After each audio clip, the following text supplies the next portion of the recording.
Number one reason that people have to run their dryer more than once, or it's not drying at all, is because it is clogged on the outside vent. So either on the roof or on the side of the house. So this is a really easy one to check and a really easy one to clean yourself if it's on the side of your house. But if it's on the roof, obviously don't go on the roof unless you feel comfortable, or hire a professional. But what you're going to do is turn on the dryer and then go out to the side and see if it's actually blowing any air. If you go out there and it's blowing really good and strong, then you probably have a different issue with your dryer. But most of the time, if you're having issues with the clothes drying, and I go to the side of the house, usually it's either completely blocked or partially blocked, or sometimes there's like doors, flapper doors that open and they get weighed down with lint and they could be getting closed, or half of them could be getting closed. So what you're going to want to do is check on it every couple of months or at least every year and make sure that it's actually open and everything is flowing out nicely. A lot of people install screens to keep animals out, and those are going to need to be cleaned a lot more often. It's a good idea to keep animals out, but they also are going to get clogged much faster. So just go out there, brush it off every couple of months, and you'll be good to go. If it's on the roof, there's going to be no way to clean it from the inside. So you physically have to go up and remove a chunk of lint. As you use the dryer, little pieces of hair get stuck to the edges, and then it attracts more lint to it, and then it will eventually block the whole opening, or it could be weighing down the door that's in there, causing the clothes not to dry well, or it could be like 50% blocked, and that's why you're going to have to run it twice because it's drying, but it's not drying as fast as it used to. And it's kind of hard to tell because as you use the dryer, as the months go on, it takes a little bit longer. It gradually gets a little bit longer, and then you notice, oh, I'm running it for 80 minutes instead of 60 minutes. So another place that you're going to check if that wasn't it is going to be inside the actual dryer itself.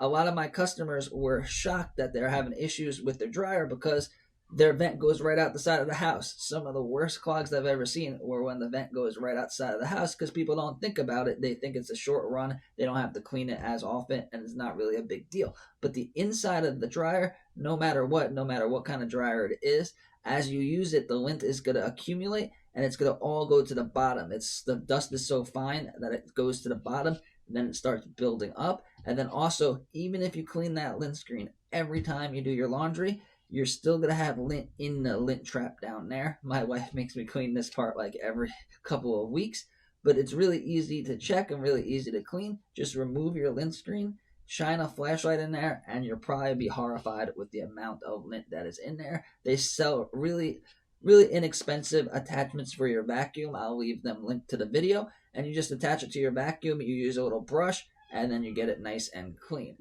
The other part is a little bit harder to do, but it's definitely necessary, and that is to access the floor pan. So you're going to move the dryer out safely, make sure that it's unplugged, and most dryers are going to have one pipe in the back with one screw. You just undo that screw, that comes out. Now you have access to the inside of the machine. So you just shine a light in there, and again, you'll probably be horrified with the amount of lint that's just sitting there. No way for it to get out unless you actually vacuum it. And if you're getting a burning smell in your dryer, that's usually where it comes from because that's where all the heat is, that's where the heating element is, and that lint is getting burnt and singed as you use the dryer. So this is really easy to clean. You just use a vacuum usually. Once you put your vacuum in there, it'll all get sucked up pretty good, or use like the brush attachment on the vacuum. But that definitely needs to be cleaned, and it could cause your dryer to take longer to dry because it's the openings where the air is supposed to flow through are getting clogged with lint. Another place where I see issues every single day is the transition vent. This is very important. This is what connects the dryer to the structure of your house into your dryer vent. So if you're using a plastic one, if you're using a really thin metal one that's like tinfoil, then when you push back the dryer, it could be getting kinked, it could be getting bent, it could be getting ripped, and then all of the air is going in the back of the machine causing dust everywhere, or it's just getting clogged because it's getting crushed or kinked. So the only one that I would recommend is Dryer Flex. It's a lot harder to crush. It doesn't really kink, and they're made of metal and they are flame resistant. The plastic foil ones could actually go on fire. The holes get burnt into them, and they are really not the best ones that you want to use. Next is the one that you probably were thinking when you clicked on this video, and that is the dryer vent. So everyone knows that you have to clean your dryer vent, but people don't really know about cleaning the inside of the dryer. But the dryer vent usually isn't the issue, except for sometimes when it is. So as you use the dryer, the pieces of lint are going to stick to the sides. And lint, like I said, is like a magnet. So it's going to attract more lint, and then eventually it's going to get thinner and thinner. So even if your vent's not completely clogged, but it's like 50% clogged, then it'll dry the clothes, but it's not going to dry it as fast, and it's going to take longer to dry. And the longer it takes to dry, the more money it's going to cost you on your electric bill. A lot of the do-it-yourself videos that I saw tell you to use a leaf blower. So you use a leaf blower, blow it out. That could clear out a clog. You'll see a lot of lint flying out, but that's not going to scrub the sides. And then the sides are still going to have that thin layer of lint. So next time you use the dryer, and over time it'll build up again. But with a brush kit, and they make really good professional ones that are really expensive, but you could just get an inexpensive one for Amazon. I'll leave a link down below.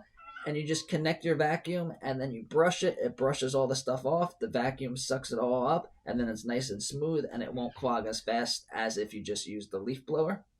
The next place is the last place that you're going to check, because it's not really fun, especially now in the summer, and that is in the attic. If your vent is going through your ceiling into the roof, it obviously goes through your attic, and a lot of times I've seen them installed with duct tape and zip ties, or just not installed correctly. I've even seen homes where they forgot to cut the hole, and the pipe was just going up into wood, and it was completely plugged up, and it was completely sealed because there was no hole in the roof.